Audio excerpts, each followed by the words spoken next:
Okay, boys and girls, so this week in continuing to learn about colonial Virginia, we're learning about the cultural influences in this Virginia colony.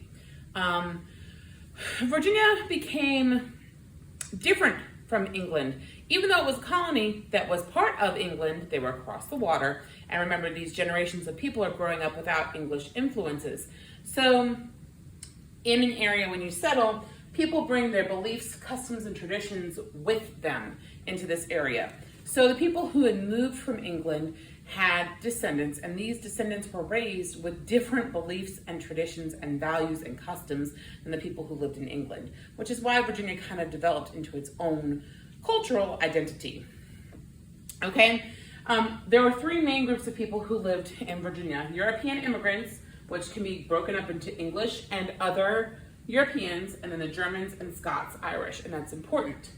Also, there were the Africans, and then the American Indians who were here first. These were the first people who were settled in Virginia. Names of places reflect the people who settled there. Richmond, which is in central Virginia, has an English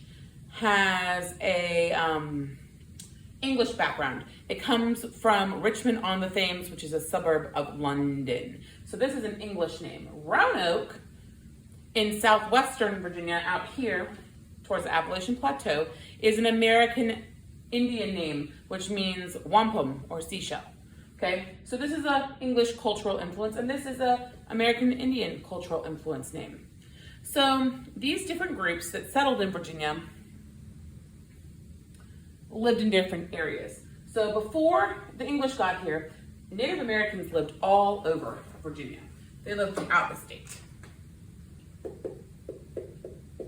See all these little pink dots? I don't know if you can see them or not on the camera, but they lived everywhere. Then as the English came, these guys were forced to move inland. So they didn't live everywhere else. They were forced inland. So they moved. And a couple of the groups stayed out where they were, but more of them moved inland because the English were taking over these areas. Now, so the Native Americans, American Indians, they were forced inland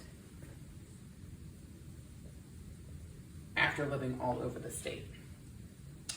Now, the Africans came with the English settlers, and this marker is dead, so we won't use that anymore. We'll use orange. The Africans came with the English settlers.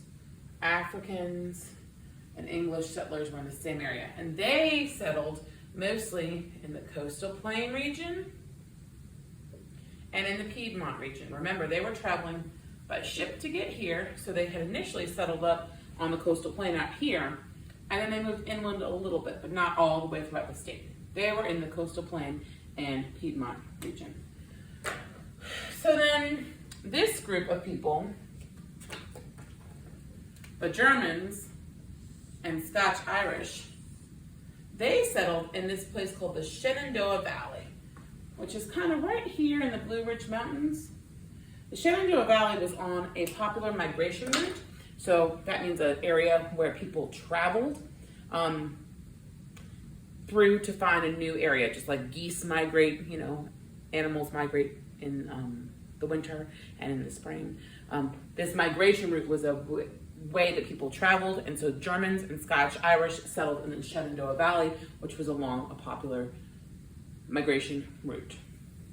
So as these groups settled in Virginia, they brought their customs, their beliefs, and their traditions with them, and those helped shape the cultural landscape around Virginia as Virginia became larger and more populated. I hope this helps you as you're continuing your studies into Virginia.